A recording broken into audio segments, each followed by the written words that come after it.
The scream cut through the marsh like a blade, raw and desperate. And Finn Langford dropped his fishing rod without thinking, his boots already pounding toward the sound before his mind caught up with his body.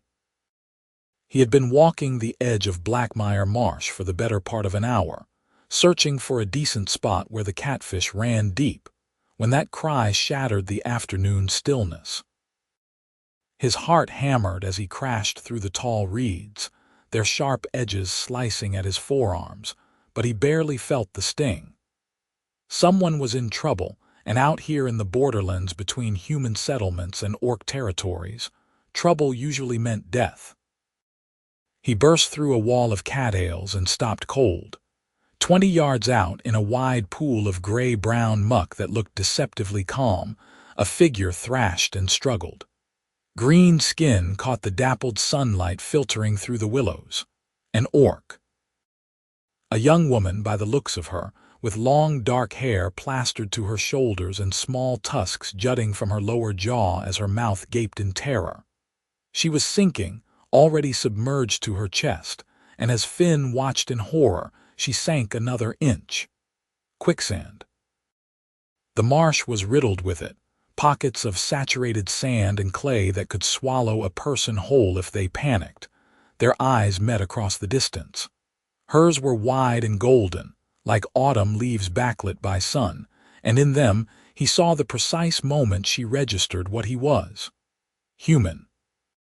The fear in her expression shifted, became something more complex. She stopped struggling for just a heartbeat, and in that suspended moment, Finn understood she was weighing her options. Death by quicksand, or rescue by someone whose people had probably killed members of her clan. He did not give her time to choose. Finn was already scanning the ground, looking for something, anything. A fallen branch, thick and long, lay half buried in the mud near the water's edge. He grabbed it, tested its weight, then stepped carefully toward the edge of the quicksand pool. The ground beneath his boots felt soft, treacherous. One wrong step and he would be in there with her. "Stop moving," he shouted. His voice came out rougher than he intended, sharpened by fear. "Every time you struggle, you sink faster. You have to stay still." She froze, her breath coming in short, sharp gasps. Her arms were still free, held above the surface, fingers splayed as if she could somehow catch hold of the air itself. The quicksand had reached the base of her throat now, and Finn's gut clenched. Minutes. She had minutes, maybe less. He dropped to his belly at the pool's edge, the cold mud soaking through his shirt and trousers, and stretched the branch out toward her. It fell short by several feet. He cursed under his breath, and Army crawled forward, feeling the ground turn wetter, more unstable beneath him. The branch's tip wavered closer to her outstretched hand. "Can you reach it?" he called. "Don't lunge, just extend your arm slowly." She stretched, her shoulder visibly straining, and her fingertips brushed the bark. Not enough. Finn inched forward again, and this time he felt the earth begin to give way beneath his chest. His pulse spiked. If he went in, they would both die here. No one would find them until the marsh gave up their bones, bleached and scattered. "I cannot reach," she gasped, and her voice was lower than he expected, musical even in its panic. The quicksand crept higher, touching her chin. Finn made a decision that was either brave or suicidally stupid.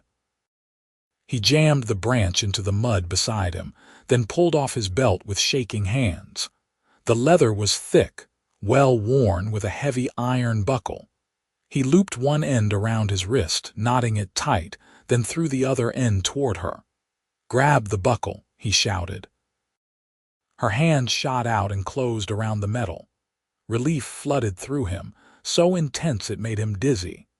He began to pull slowly, steadily, his muscles screaming. She was heavy, not just from her own weight but from the suction of the sand trying to keep her. It was like trying to haul an anchor out of the deep. "Stay calm," he grunted through gritted teeth. "I have you." She did not respond, but her golden eyes locked on his, and he saw something shift in them. trust, tentative and fragile, but there. He dug his boots into the mud for leverage and pulled harder, his shoulders burning. Inch by inch, she rose from the muck. The quicksand released her with obscene, sucking sounds, reluctant to give up its prey. When her shoulders broke free, he redoubled his efforts and she began to help, using her legs to push against the resistance. The physics of quicksand worked in their favor now. The more of her body that came free, the easier it became. With a final, wrenching pull, she slid free and sprawled onto semi-solid ground, gasping and shaking. Finn collapsed beside her, his arms trembling from exertion, his heart pounding so hard he thought his ribs might crack. For a long moment, neither of them moved. They just lay there in the mud, breathing. Then she rolled onto her side and looked at him. Really looked at him. Finn found himself staring back, taking in details he had not had time to notice before. She was young, probably close to his own age of 22 or 23. Her face was angular and strong, with high cheekbones and a straight nose. The small tusks that curved up from her lower jaw were capped with what looked like carved bone, decorative and surprisingly delicate.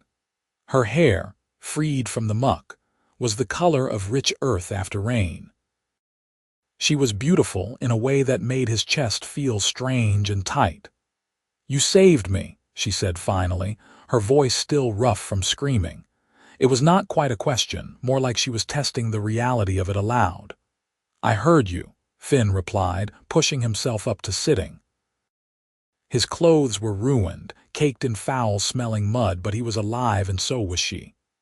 "Are you hurt?" She sat up slowly, flexing her fingers, rolling her shoulders. "No, shaken, but not injured."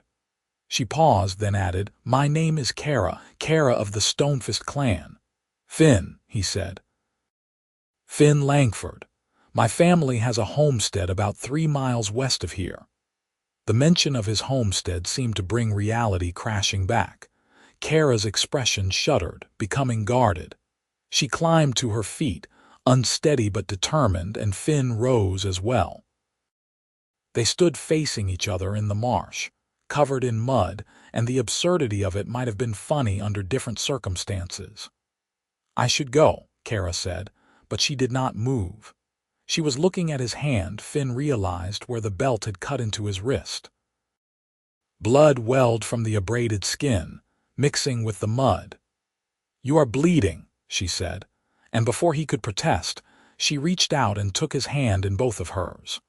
Her skin was warm, warmer than human skin, and her grip was careful despite the obvious strength in her fingers.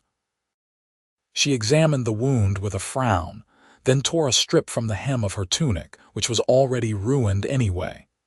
The fabric underneath was dyed a deep blue, and she wound it around his wrist with practiced efficiency. "You did not have to do that," Finn said quietly. "Save me, I mean." "Pull you out." "No," Kerra agreed, tying off the makeshift bandage. "You did not." She met his eyes again, and this time there was something softer in her gaze. "But you did. Why?" It was a bigger question than it seemed. Finn knew what she was really asking. Why would a human risk his life for an orc? Their peoples had been enemies for generations, locked in a cycle of raids and retaliations that left both sides bloodied and bitter. The orcs said humans were land thieves and warmongers. The humans said orcs were monsters barely better than beasts. Finn had grown up on those stories, but right now, looking at Kerra, they felt hollow. "Because you needed help," he said simply. "That is all." She studied him for a long moment, as if trying to determine whether he was lying or naive or something else entirely. Then, slowly, she nodded. "My clan is camped 2 days' walk from here in the foothills. I was scouting, looking for good hunting grounds. I should not have ventured this far alone." "The marsh is dangerous if you do not know it," Finn said. He hesitated, then added, "Will you be all right getting back?" "It will be dark in a few hours."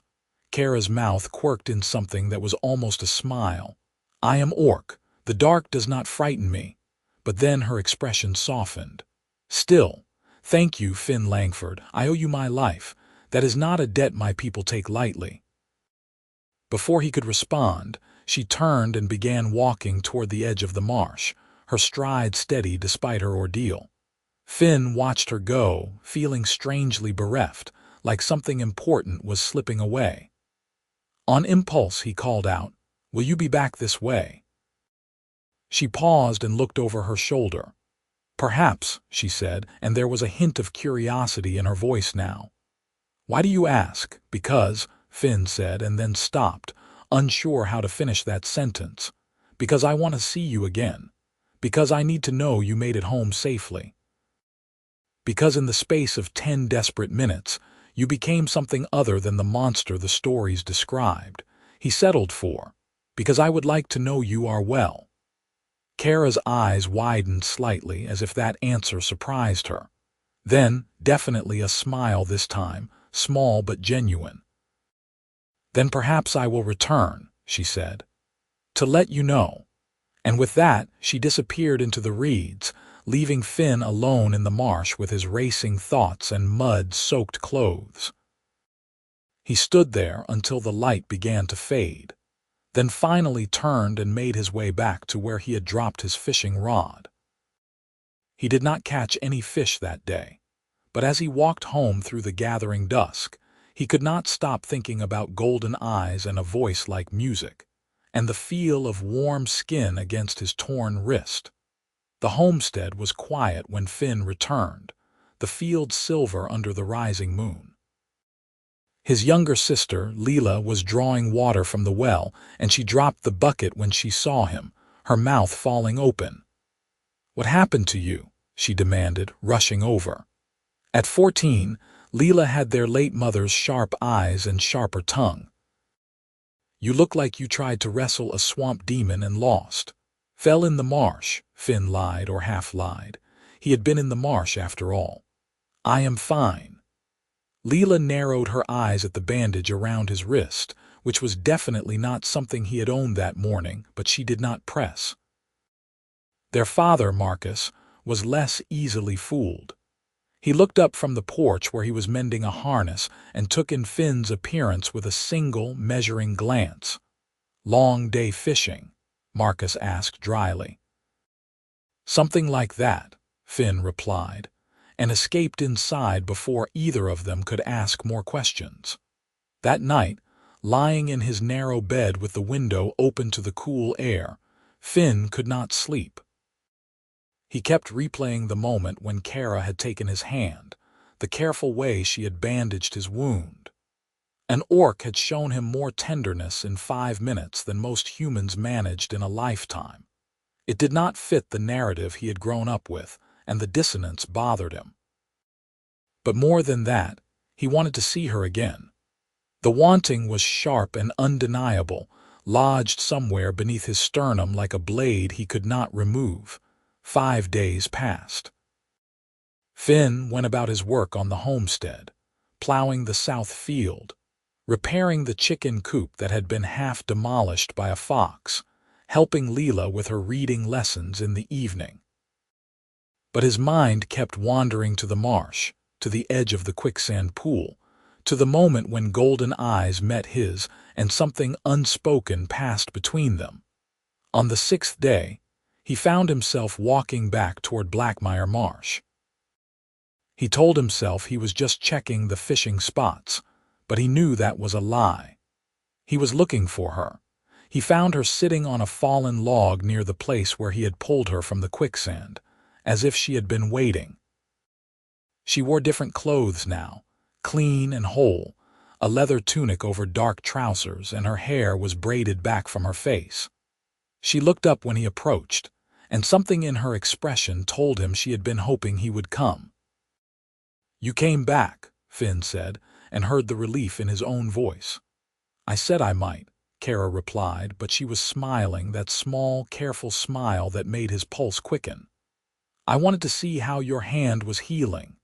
He held up his wrist where the cut was already scabbing over nicely. "Good as new. Your bandaging skills are impressive." "My mother is a healer," Kerra said. I learned from her." She hesitated, then added, "I told her what happened, about the quicksand, about you." "What did she say?" Finn asked, though he was not sure he wanted to know the answer.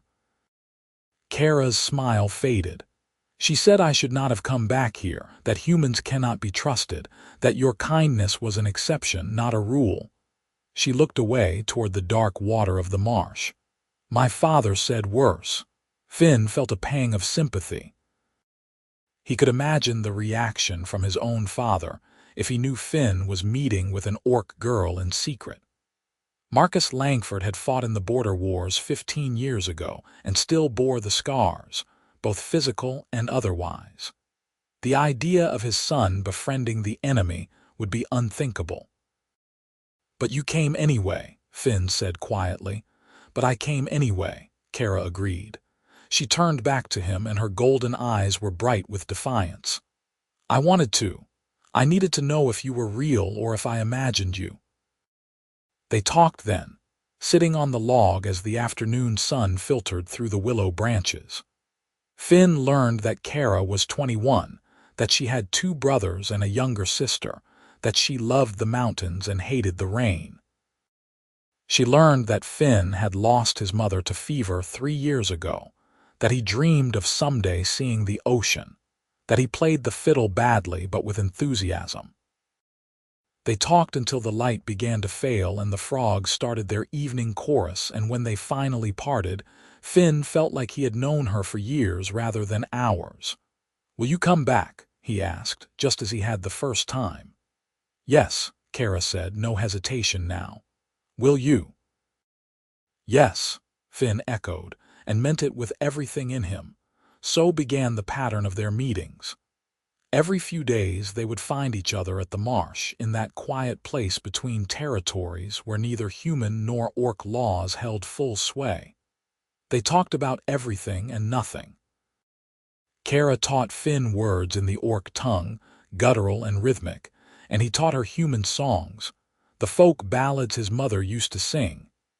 She showed him how to move silently through the forest, how to read tracks and sign. He brought her apples from his family's orchard, the late-season variety that was tart and crisp, and she brought him smoked meat from her clan's hunts, seasoned with herbs he did not recognize, but that tasted like summer and smoke. The attraction between them grew slowly, like a vine creeping up a wall, but it was undeniable.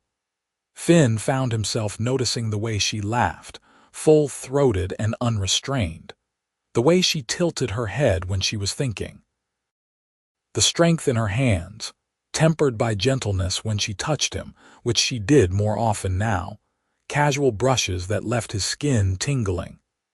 And he saw the way she looked at him sometimes, when she thought he was not paying attention, with a hunger that matched his own. But they did not speak of it. To speak of it would be to acknowledge what was growing between them, and that acknowledgement felt dangerous, like naming a thing might give it power to destroy them both. Autumn deepened into early winter. The marsh grew colder, the reeds brittle and brown. Finn started bringing a thick wool blanket to their meetings, and they would sit wrapped in it together, shoulders touching, breath misting in the chill air. It was during one of these meetings, with the first snow beginning to fall, that Kerra told him about the raids. "There was an attack," she said, her voice carefully controlled. 3 nights ago. Human raiders hit a settlement on the northern border. They killed 5 orcs, burned the homes. 2 of the dead were children." Finn felt his stomach drop. "I am sorry," he said, and the words felt hideously inadequate. "My father and brothers want revenge," Kerra continued. She was not looking at him now, just staring out at the frozen marsh. "They are planning a counter-raid. They will ride out before the next full moon." The implications were clear. More blood, more death. The cycle continuing, perpetuating itself. Finn thought of his father, his sister, the families in the nearby settlement, thought of what would happen if Kerra's clan attacked there. "Does it ever end?" he asked quietly. "I do not know," Kerra whispered. "I do not know any more." She turned to him then, and her face was raw with emotion. When I am with you, I forget. I forget that we are supposed to be enemies. I forget that my people and yours have been killing each other for generations. I forget everything except that you are Finn and I am Kerra, and somehow that is enough. Her voice broke. But it is not enough, is it? When I go back to my camp and you go back to your homestead, the world is still there, waiting to tear us apart. Finn reached for her hand, lacing his fingers through hers. Her skin was so warm, always so warm. Then we find a way to change the world, he said, with more conviction than he felt. Kerra laughed, but it was a bitter sound. How? How do we change centuries of hatred? I do not know, Finn admitted, but I know I am not giving up on this, on us. The word hung in the air between them, us. He had said it. Named the thing they had both been dancing around for weeks. Kerra's eyes widened, and for a moment she just stared at him. Then, slowly, she leaned in and pressed her forehead against his, a gesture that felt achingly intimate. You are insane, she breathed. We are both insane. Probably, Finn agreed, and then he was kissing her, or she was kissing him. It was impossible to tell who moved first. Her tusks pressed against his cheeks, unfamiliar but not unpleasant, and her mouth was warm and soft and tasted like the honey cakes he had brought. The kiss was clumsy and desperate and perfect, and when they finally pulled apart, both breathless, Finn felt like something fundamental had shifted in the universe. I am in love with you, he said, because there was no point in holding back now. I have been for weeks, maybe since the first moment I saw you. I know that is impossible and foolish and probably going to get us both killed, but I cannot stop feeling it. Kerra made a sound that was half laugh, half sob. You stupid, brave, ridiculous man, she said, and kissed him again. When she pulled back, her eyes were bright with unshed tears. I love you too. I have tried not to. Believe me, I have tried, but I cannot stop either. They held each other as the snow fell around them, two people caught between worlds, and for that moment it was enough. But reality has a way of intruding. The next time they met, Kerra's face was bruised, a dark purple mark spreading across her left cheekbone. Finn's hands clenched involuntarily. What happened? My brother saw me leaving to meet you, Kerra said flatly. He followed. He did not see you, but he knew. Somehow he knew we fought, physically I mean. She touched the bruise gingerly. I am stronger than him, but he got in a lucky hit. Did you tell him about me? Finn asked, his heart in his throat. No, Kerra said quickly, but he suspects.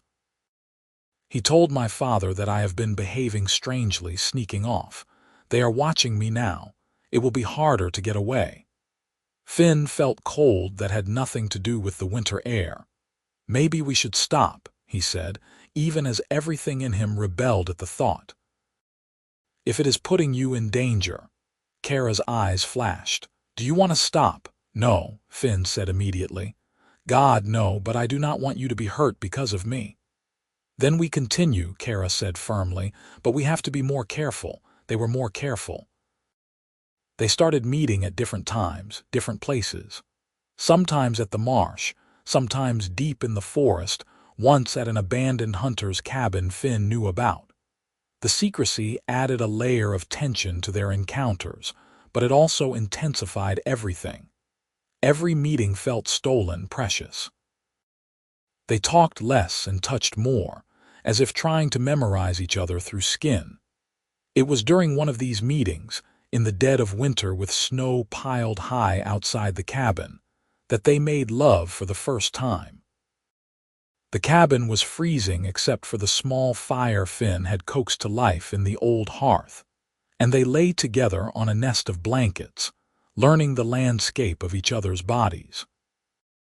Kerra's skin was ridged with old scars, souvenirs of a life harder than anything Finn had known, and he traced each one with reverent fingers. Afterward they lay tangled together, her head on his chest, and Finn felt a peace he had never experienced before, a sense of rightness that defied all logic. "We cannot keep this secret forever," Kerra murmured into the darkness. "Eventually, someone will find out." "I know," Finn said, stroking her hair. "What do we do when they do?" "I do not know," Kerra admitted. "Run, maybe. There are places beyond the borderlands, settlements where humans and orcs live together. Not many, but a few. We could go there, start a new life." "Would you want that?" Finn asked. "To leave your clan, your family?" Kerra was quiet for a long time.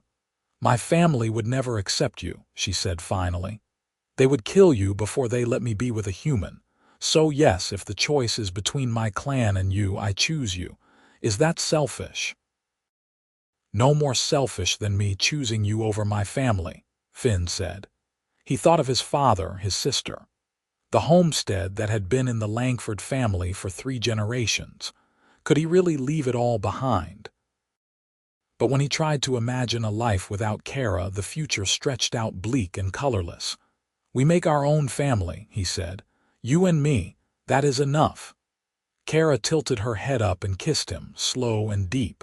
"I love you," she whispered against his mouth. "I love you too," Finn replied, and held her tighter, as if he could protect her from the world through sheer force of will. The crisis came in early spring, when the snow was melting and the first green shoots were pushing up through the thawing earth. Finn was working in the south field, turning over the soil for planting, when he saw his father approaching with a grim expression. "We need to talk," Marcus said without preamble. "Inside." Finn's stomach sank, but he followed his father back to the house. Leela was there too, sitting at the table with her arms crossed, looking worried. Marcus closed the door and turned to face Finn. "Are you going to tell me the truth, or do I have to drag it out of you?" "I do not know what you mean," Finn said, but the lie felt transparent. "Do not insult me," Marcus snapped. "I know you have been meeting someone, sneaking off at odd hours, coming back smelling of smoke and unfamiliar herbs. At first, I thought maybe it was a girl from the settlement, but then I saw the way you looked at that bandage last autumn, the blue fabric that was not from any human loom I have ever seen. So I will ask you once. Who is she?" There was no point in lying anymore. Finn met his father's eyes and said, as steadily as he could, "Her name is Kerra.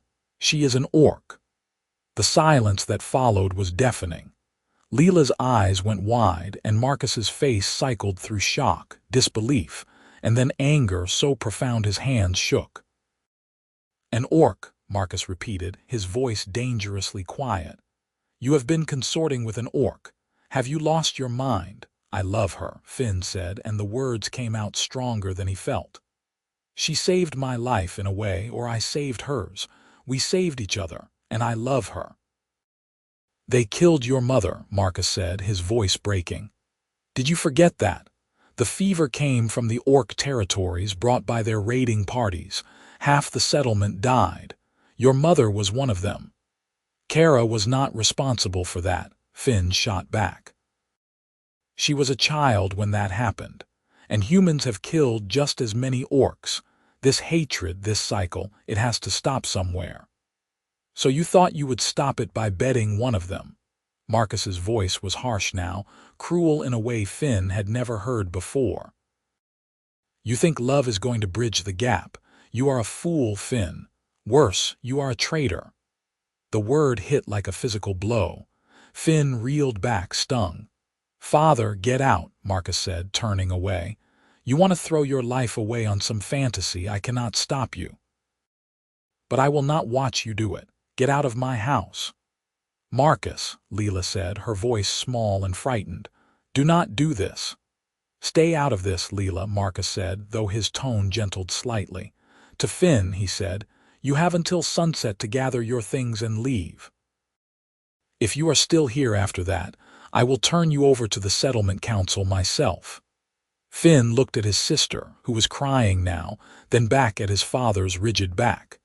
There was no reasoning with him, not now. Maybe not ever. He turned and walked out, his legs moving on autopilot. He had 3 hours. He spent them packing a rucksack with supplies, clothes, food, the small amount of money he had saved. Leela followed him around, crying and begging him not to go, not like this. "I have to," Finn said gently, hugging her, "but I will find a way to send word to you when I can." "I promise." "Where will you go?" Leela asked, clutching him. "Somewhere safe," Finn said, not wanting to give details in case his father demanded them later. "Somewhere I can be happy." He left before sunset, slipping away from the only home he had ever known. His heart was breaking, but underneath the pain was a strange sense of liberation. He was free now in a way he had never been before, free to choose his own path. He went to the marsh, to the place where it had all begun, and Kerra was there waiting, as if she had sensed he would come. She took one look at his face, at the pack on his back, and understood. "They found out," she said. "Yes," Finn confirmed. "My father threw me out, told me I was a traitor." Kerra's expression hardened. "My family will do the same when they learn the truth. Maybe worse." She stepped closer, taking his hands. "So we run. Like we talked about, we find one of those settlements, start over. Are you sure?" Finn asked, searching her face. "Once we leave, there is no going back, for either of us." "I have never been more sure of anything," Kerra said, and kissed him. "Where you go, I go. Always." They left that night under the cover of darkness, heading east toward the distant mountains and the rumors of mixed settlements beyond. It was a hard journey. They traveled by night and hid during the day, always watching for pursuit. Finn's money bought them passage on a riverboat for part of the way, and they posed as hired hands, keeping their relationship quiet. Kerra bound her tusks with cloth and wore a hood to hide her features, and most people did not look too closely at a couple of laborers. They traveled for 3 weeks, and during that time, Finn learned what it meant to truly rely on someone. Kerra's hunting skills kept them fed when their supplies ran low. His knowledge of human customs talked them out of trouble more than once. They moved as a unit, anticipating each other's needs, and the bond between them deepened with every mile. But the journey was also terrifying. Twice, they encountered human patrols, and once an orc war band that Kerra barely managed to convince to let them pass. She told them Finn was her prisoner, that she was bringing him to her clan for judgment, and the orcs laughed and let them go. Finn's skin crawled at the lie, but he understood the necessity. Finally, as winter began to loosen its grip on the land, they reached the settlement of Thornhaven. It was smaller than Finn had expected, just a few dozen buildings clustered around a central square, but the sight of it made his throat tight with emotion. This place was real. A place where humans and orcs lived side by side. Not in perfect harmony, perhaps, but without the open warfare that defined the borderlands. They entered Thornhaven cautiously, and were immediately approached by a tall woman with brown skin and sharp eyes. She looked human, but there was an orc man standing beside her, his hand resting on her shoulder with casual intimacy. "New arrivals?" the woman asked, her accent unfamiliar. "You look like you have traveled far." "We have," Kerra said, pushing back her hood. Her tusks caught the light, and the woman nodded as if this was exactly what she had expected. "Mixed couple?" the woman asked bluntly. "Yes," Finn said. "We heard there were places like this, where we could live without hiding." "You heard right," the woman said. "I am Alina, and this is my partner, Groth. We help run things here. You are welcome in Thornhaven, but you will need to earn your keep. We do not tolerate freeloaders, and we do not tolerate anyone bringing old grudges into our community. Can you agree to that?" "Yes," Finn and Kerra said in unison, and Alina smiled. "Good. Come on, then. Let us find you a place to stay and get you settled." Thornhaven was everything they had hoped for and more. It was not perfect. There were still prejudices, still people who looked askance at mixed couples, but it was better. So much better. They were given a small cabin on the edge of the settlement, and Finn found work as a farmhand while Kerra joined the hunters who kept the community supplied with meat. They fell into a rhythm, working during the day and coming home to each other at night, and for the first time in his life, Finn felt like he truly belonged somewhere. The seasons turned. Spring became summer, summer faded into autumn. They built a life together, piece by piece. Finn planted a small garden behind their cabin, and Kerra taught him to tan hides, turning her hunting kills into leather they could sell. They made friends, other mixed couples who understood what they had sacrificed to be together. And slowly, the wounds of leaving their families began to scab over, if not quite heal. It was a year to the day after they had arrived in Thornhaven that Finn asked Kerra to marry him. They were sitting outside their cabin, watching the sunset paint the sky in shades of orange and gold, and the question came out clumsy and nervous. "I know we cannot marry in any official way," he said, fumbling for her hand, "but I want to commit to you in front of the community. I want everyone to know that you are mine and I am yours. Will you marry me, Kerra?" Kerra's eyes filled with tears, but she was smiling, that bright, unguarded smile he loved so much. "Yes," she said, her voice thick with emotion. "Yes, 1,000 times yes." The wedding was simple but beautiful.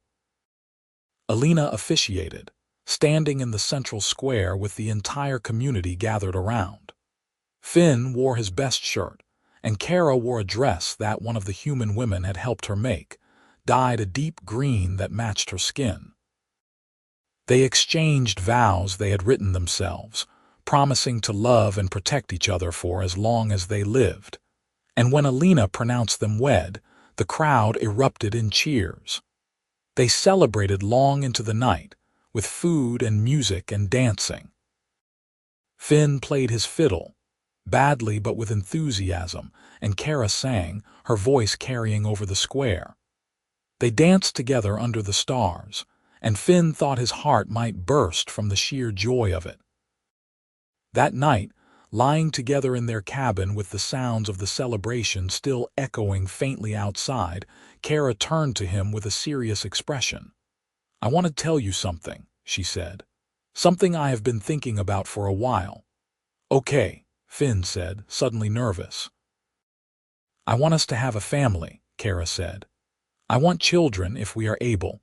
I know it is not easy for humans and orcs to conceive together, but I want to try. I want us to build something that lasts beyond just the two of us." Finn felt a swell of emotion so strong it left him breathless. The idea of children, of a family with Kerra, felt both terrifying and wonderful. "Are you sure?" he asked. "The world is still not kind to people like us. It would be even harder for children caught between two worlds." "I know," Kerra said. "But I also know that those children would be loved fiercely and completely. And maybe, if we raise them right, they can be part of the generation that finally ends the hatred. Maybe they can be the bridge we could not be." Finn kissed her, pouring everything he felt into it. "Then yes," he said. "Let us make a family." It took time, more than a year of trying, before Kerra finally came to him with shining eyes and told him she was pregnant. Finn cried, actually cried, tears of joy streaming down his face as he held her. The pregnancy was not easy. There were complications, frightening moments when they thought they might lose the baby, but Kerra was strong, and the midwives in Thornhaven were skilled. Their daughter was born on a cold winter night, squalling and red-faced and perfect. She had Finn's blue eyes and Kerra's green skin, a beautiful blend of both of them. They named her Mira, which meant peace in the old orc tongue. Holding Mira for the first time, Finn felt something shift inside him. All the pain of leaving his family, all the hardship of the journey, all the fear and uncertainty it had led to this moment. To this perfect, impossible child who should not exist by the logic of the old world but did anyway, a living testament to the fact that love was stronger than hate. Kerra recovered slowly from the birth, and Finn took on extra work to make ends meet while she healed. The community rallied around them, bringing food and gifts, offering to watch Mira so Finn and Kerra could rest. It was in those early, exhausting months that Finn truly understood what it meant to be part of something bigger than himself. Mira grew, thriving despite the odds. She was a happy baby, quick to smile, and watching Kerra with her maid Finn fall in love all over again. Kerra was a fierce, devoted mother, singing old orc lullabies in a voice rough with tenderness. One evening, when Mira was 6 months old, there was a knock on their cabin door. Finn answered it to find Alina standing there, looking unusually serious. "You have visitors," she said quietly. "They came to the gates an hour ago asking for you. A human man and a young woman. Said their names were Marcus and Leela Langford." Finn's heart stopped. He turned to Kerra, who had gone very still. "What should I do?" he asked her. Kerra stood, cradling Mira against her chest. "You should see them," she said. "They are your family. Whatever happens, you need to face them." Finn nodded, his stomach churning, and followed Alina to the central square. His father and sister were standing there, looking out of place and uncomfortable. Marcus looked older than Finn remembered, his hair grayer, his shoulders more stooped. Leela had grown taller, on the cusp of womanhood now. When they saw him, Leela let out a sob and ran forward, throwing her arms around him. Finn caught her automatically, holding her as she cried into his shoulder. "I am sorry," she kept saying. "I am so sorry." "It is okay," Finn murmured, stroking her hair. "It is okay." Marcus approached more slowly. He stopped a few feet away, and for a long moment father and son just looked at each other. Then Marcus said, his voice rough, "You look well." "I am well," Finn said carefully. "We both are, Kerra and I." "Leela told me I was a fool," Marcus said, and there was a weariness in his voice that made Finn's chest ache. "She told me every day for a year, said I drove away my only son over pride and old wounds. Said your mother would have been ashamed of me." He looked down at his hands. "She was right." "Father," Finn started, but Marcus held up a hand. "Let me finish," he said. "I was wrong, wrong to throw you out, wrong to call you a traitor. I let my grief and my fear control me, and I lost you because of it. I'm not asking for your forgiveness. I do not deserve it, but I wanted you to know that I am sorry and that I am proud of you. Leela showed me the letters you sent her. You built a life here, a good life.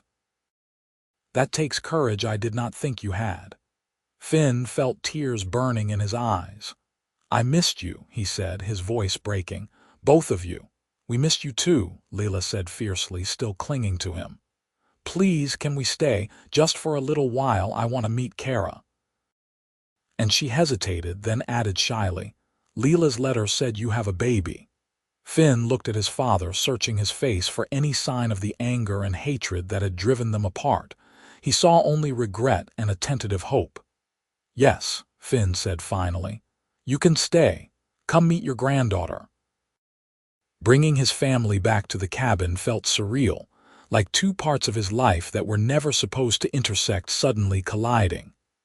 Kerra was waiting inside, standing tall and proud with Mira in her arms. When Marcus and Leela entered, there was a moment of tense silence. Then Leela stepped forward.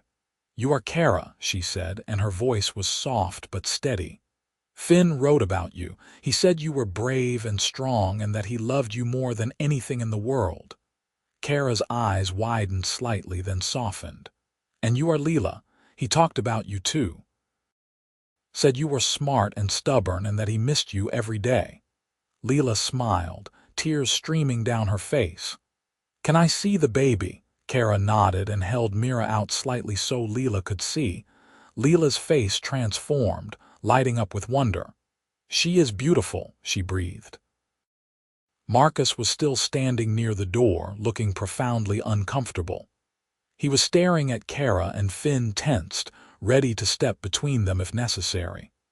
But then Marcus said quietly, "Thank you, for making my son happy, for giving him a family."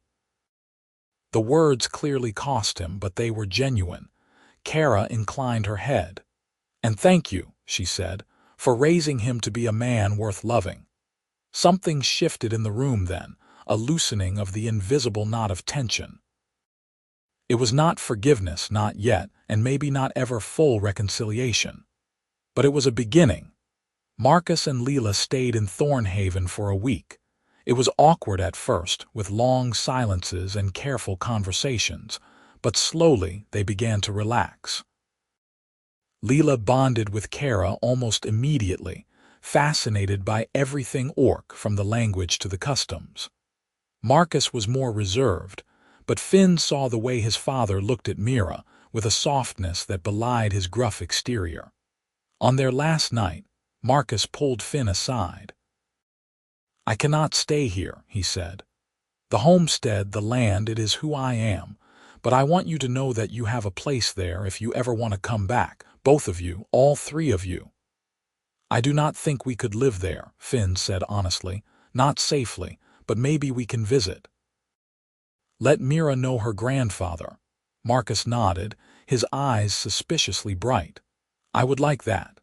They left the next morning with promises to write and to visit when they could. Finn watched them ride away with a bittersweet ache in his chest. The wounds between them were not fully healed, but they were no longer festering. That was something. Life in Thornhaven continued. Mira grew into a bright, curious toddler, asking 1,000 questions and getting into everything. Finn and Kerra expanded their cabin, adding a second room for their daughter. They talked about having more children, and Kerra became pregnant again when Mira was 3. This time it was a son, whom they named Davin, and he had his mother's golden eyes and his father's easy laugh. The years passed, each one layering more memories, more moments of joy and struggle and triumph. Finn's father visited twice more before he died, and he spent his last visit sitting on the porch of their cabin, holding Davin and telling Mira stories about her grandmother. It was a gift, those final peaceful days, and Finn mourned deeply when Marcus passed. Leela visited more often, eventually marrying a man from Thornhaven and settling there herself. She and Kerra became close, sisters in all but blood, and their children grew up together. The world outside Thornhaven did not change quickly. There were still wars, still raids, still people who believed that humans and orcs could never coexist. But inside the settlement, life continued. Not perfectly, but with hope. And that hope spread slowly, as other mixed couples heard about Thornhaven and made the dangerous journey to find it. Finn and Kerra grew older together, their hair graying, their bodies bearing the marks of time and hard work. But their love never faded. If anything, it deepened, becoming something quieter and steadier, like a river worn smooth over stone. On their 20th wedding anniversary, they stood together at the edge of Thornhaven, looking out at the forest that surrounded their home. Mira was 16 now, strong and fierce like her mother with her father's kind heart. Davin was 13, dreaming of being a hunter like Kerra. They had built a family, a legacy, something that would outlast them both. "You ever regret it?" Kerra asked, slipping her hand into Finn's. "Everything you gave up to be with me." Finn thought about the homestead, about his father, about the life he could have had if he had never walked into that marsh 20 years ago. Then he thought about Kerra, about the sound of her laughter and the warmth of her skin, about their children and the home they had built together. "Not for a second," he said, and kissed her. "Not for a single second." They stood there together as the sun set, casting long shadows across the land, two people who had chosen love over hate, hope over fear. The world was still broken in many ways, still divided and scarred. But in that moment, in that place, they had found something worth fighting for. They had found each other, and that was everything. Years continued to unfold in Thornhaven, each season bringing its own rhythm. Finn taught Davin to work the land, passing on the farming knowledge his own father had given him. The boy took to it naturally, though his true passion lay in hunting alongside his mother. Mira, on the other hand, showed an unexpected talent for healing, studying under the settlement's herbalist and demonstrating a gift for easing pain and mending wounds. Watching his children grow and find their own paths filled Finn with a contentedness he had never imagined possible. They were neither fully human nor fully orc, but something new entirely, and they wore that identity with pride. In Thornhaven, they were simply themselves, unburdened by the hatred that defined the world beyond their borders. But the outside world had a way of intruding, even in their sanctuary. When Mira was 18, a group of refugees arrived at Thornhaven's gates. They were orcs, a small clan that had been driven from their territory by human forces, and among them was a young warrior named Kale. He had dark green skin, striking even among orcs, and he carried himself with a quiet intensity that drew attention. Finn noticed the way Mira looked at Kale, and he felt a complicated mix of emotions. Pride that his daughter had grown into a confident young woman capable of choosing her own path. Anxiety about the difficulties any relationship would bring, even in Thornhaven. And something deeper, a recognition of the way love could strike without warning or sense, just as it had for him all those years ago. Kerra noticed too, of course. She always did.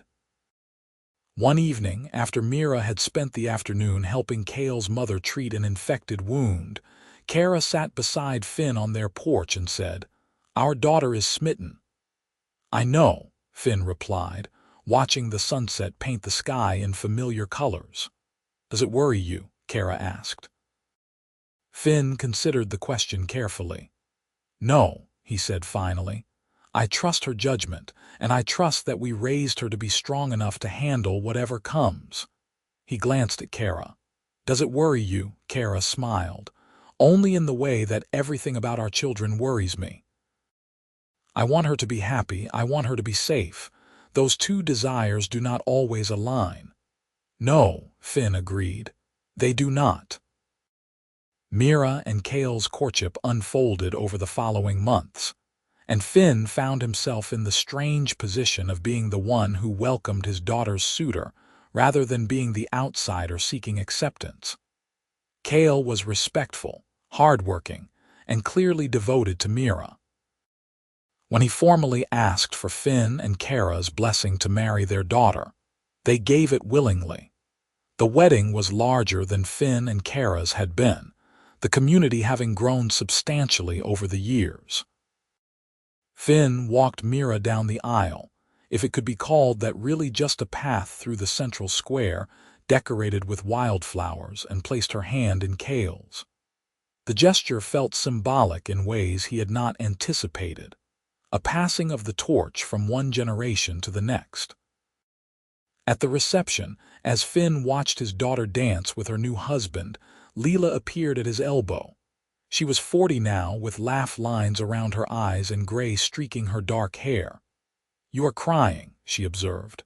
"I am not," Finn protested, though he was. Leela smiled. "It is allowed, you know, to be emotional when your daughter gets married." "I know," Finn said, wiping his eyes. "I am just thinking about how far we have come, all of us. 20 years ago I could not have imagined this, any of this." "But you fought for it," Leela said quietly. "You and Kerra both.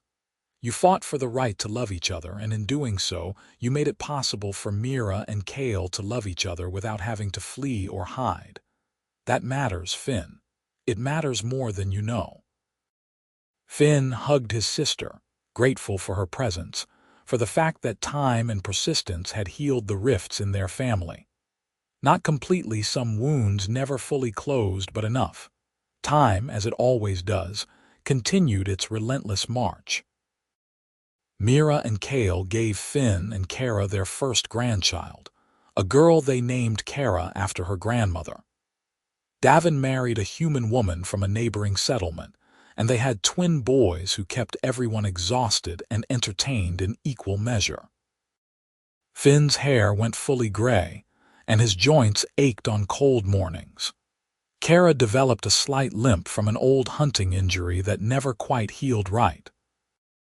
But they were still together, still in love, still finding joy in the small moments: a shared cup of tea in the morning, the sound of their grandchildren's laughter, the quiet companionship of two people who knew each other's every thought. They had built something that lasted.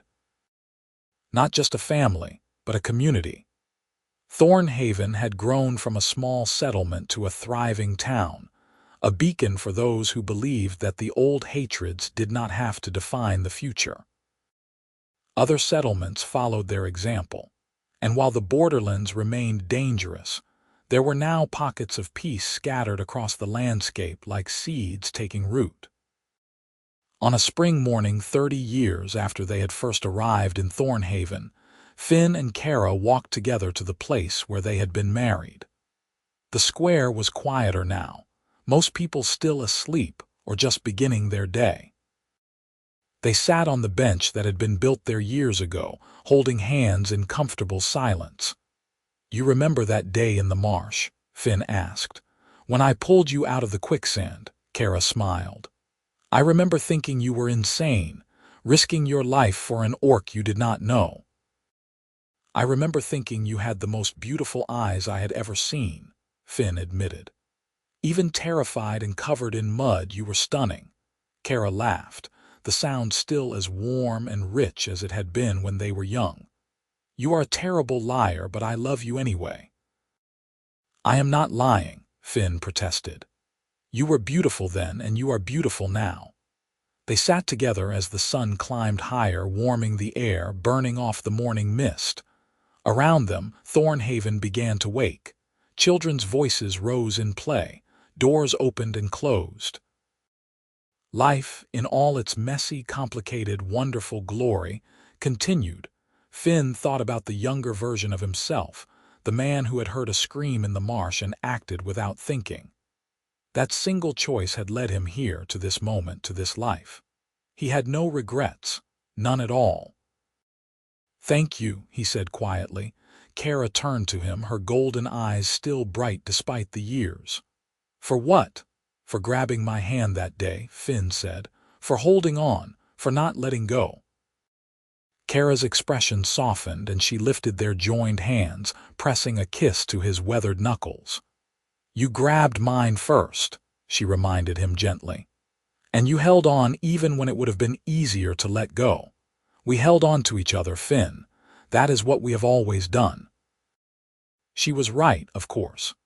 They had held on to each other through quicksand and exile, through prejudice and loss, through the 1,000 small challenges that made up a life. They had held on, and in doing so, they had created something beautiful. As they sat together in the square, their grandchildren came running up, little Kerra leading the pack with Davin's twins close behind. They clamored for attention, for stories, for the treats they knew their grandparents always carried. Finn and Kerra gathered the children close, and Finn began telling them a story. Not about heroes or monsters, but about two people who had met in a marsh and chosen love over fear. The children listened with wide eyes, enthralled even though they had heard the tale many times before. When Finn finished, little Kerra, who had her grandmother's green skin and her grandfather's blue eyes, said seriously, "Grandpa, when I grow up, I want to be brave like you and Grandma." Finn exchanged a glance with Kerra, his heart full. "You already are, sweetheart," he said, ruffling her dark hair. "All of you are. You are the future we fought for, and you are going to change the world." The children ran off to play, their laughter echoing across the square, and Finn and Kerra were alone again. The sun was warm on their faces, and the air smelled of spring flowers and fresh bread from the bakery. "Do you think they will?" Kerra asked softly. Change the world. I think they will have a better chance than we did, Finn replied. Because of what we built here. What everyone in Thornhaven has built together. Kerra leaned her head on his shoulder, and Finn wrapped his arm around her, pulling her close. They sat like that for a long time, two old lovers watching the town they had helped create, surrounded by the family they had fought so hard to protect. The story that had begun with a scream and a hand reaching across the divide had grown into something neither of them could have predicted. It had become a legacy, a testament to the fact that love could bridge any gap if you were willing to hold on tight and refuse to let go. And as they sat together in the warm spring sunshine, with their grandchildren's laughter ringing in their ears and their hands still clasped tight after 3 decades, Finn and Kerra knew that every struggle, every sacrifice, every moment of fear and uncertainty had been worth it. They had chosen each other, chosen love, chosen hope. And in doing so, they had changed the world, maybe not all of it, not yet, but enough. Enough to matter. Enough to last. The sun climbed higher, the morning deepened into day, and life in Thornhaven continued its beautiful, ordinary course. And through it all, Finn and Kerra held on to each other, just as they always had, just as they always would, until the very end of their days and beyond.